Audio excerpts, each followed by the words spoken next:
Well, to discuss the UN Security Council meeting, we're now joined by Ron Paul, Chairman and the founder of the Ron Paul Institute for Peace and Prosperity. And good evening to you, Ron. Hi, Ron. Let's just start with this emergency meeting then by the UN Security Council.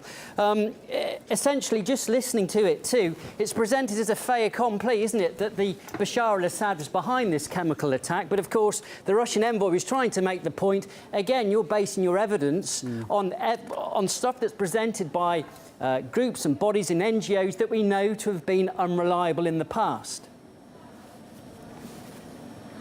No, I don't think the evidence is there. At least it hasn't been presented, and they needed a so-called excuse. They worked real hard, that is our government and their coalition, an excuse to go into Iraq so they concocted stories, all kinds of things, and that's what this is part of. I don't know why, if any of it is true, why they couldn't wait and take a look at it. You know, a few years ago in 2013, there were these similar stories that, you know, didn't go anywhere because with a little bit of a pause, there was a resistance to it built up in our Congress as well as the American people. They thought it was all, you know, a fraud and that nothing like that was happening.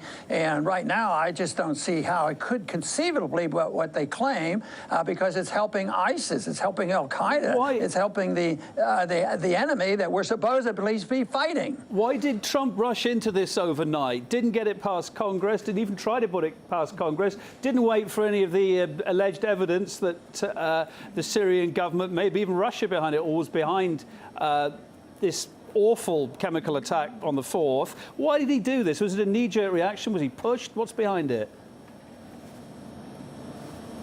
Well, I don't know that answer because you're looking into the minds of the president, and I can't tell, but all I know is that from my viewpoint analysis that there was no need to rush. There was no threat to our national security, and they have to give a reason for doing these things, but there was a rush into it, and I have no idea what his purpose was. He doesn't, maybe just didn't want to hear the debate because the last time they debated it, they lost the debate. And this time, you know, it was necessary for him to jump on this, I guess, before people came to know what was really going on.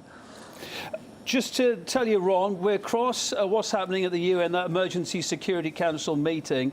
We heard the Russian representative, Vladimir Safronkov, speak earlier on. We think any minute the American representative is going to speak. So I just wanted to apologise in advance if we cut out of you. We're going to go straight to that when it happens. But, Ron, okay. yeah, what could be the implications then of this attack? Because according to America, it was a limited attack. It was specifically targeted, and there's no hint of a military escalation. But if you listen to the words of Russia, they're saying, look, Medvedev has just said recently, we believe it could be taking us to the brink of a military, you know, conflict with America. Well, that is the real danger, but right now, from my viewpoint, and a few others, maybe more than a few, see this as just a sort of a victory for the neoconservatives who have been looking for Assad has to go, and who is it that wants to get rid of him? And you have to look for that, who's involved in that, and that's, I think, unfortunately, the ones who are winning out on this, and the radicals are winning, too, the people who have been trying to get rid of Assad as well. So there was a bit of hypocrisy going on here because, you know, in 1 minute we say that, well, maybe Assad has to stay, the next day he has to go, and yes, we're over there fighting ISIS and Al-Qaeda. At the same time, what we end up doing by these bombs, we've actually strengthened them. So it is a mess, and that is why I work so hard in America to present the case for non-interventionism, mind our own business. There are problems around the world, but I do not believe the American people and our American government should be the policemen of the world. It makes no sense. It causes us more trouble and more grief. It causes us more financial problems because of this. It's not in our self-interest, and it's hardly a way that we can defend our Constitution and liberty. It is not for that reason. There are other motives for this, and to understand clearly how they're thinking, I can't tell you that, but I do know that the results are not very good for the American people. And where does it leave the peace talks?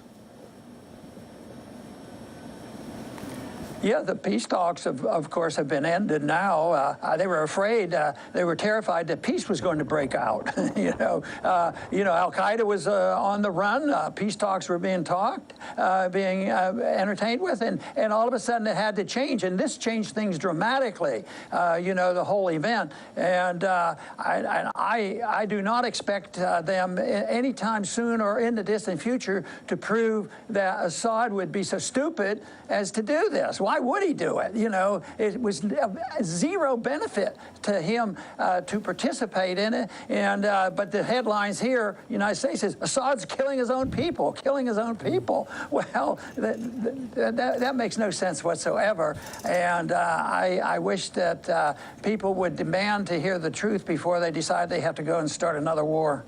Do you feel, Ron, that the pressure that Donald Trump was feeling domestically may have had something to do with his reaction or decision to launch this airstrike? I say that because, Obamacare wasn't repealed as he hoped. There have been these continued accusations that he's cosy with Russia. And, of course, doing something like this, I suppose, shows he is a strong man and he doesn't have this link with Russia. Yeah, that's a possibility, but that's again speculation. But I was wondering about the fact that the announcement came when he was talking to Xi from China, and of course Korea is high on the list of targets for our president and our administration, and therefore there may be some significance there, and that might be a warning. And this is what's going to happen to you if you don't do what we tell you. And China, you have to take care of your problem. But once again, that gets to be more complex when you try to figure out each little move and why they do it. I just don't like the big move. I just don't like us being involved in so many countries, the internal affairs and every fight that's going on, and being involved like this, I think, is so detrimental. And it may well be that there's going to be an accident and the war will get much worse in Syria. But I'm also wondering whether it could be an incitement for something more entangling, dealing with Korea, North Korea. That would be bad for us as well. OK, Ron, look, we have to leave it there. Always good to talk to you, though. Thanks for your time this evening. That was Ron Paul, Chairman and founder of the Ron Paul Institute for Peace and Prosperity. Yeah, thanks, Ron.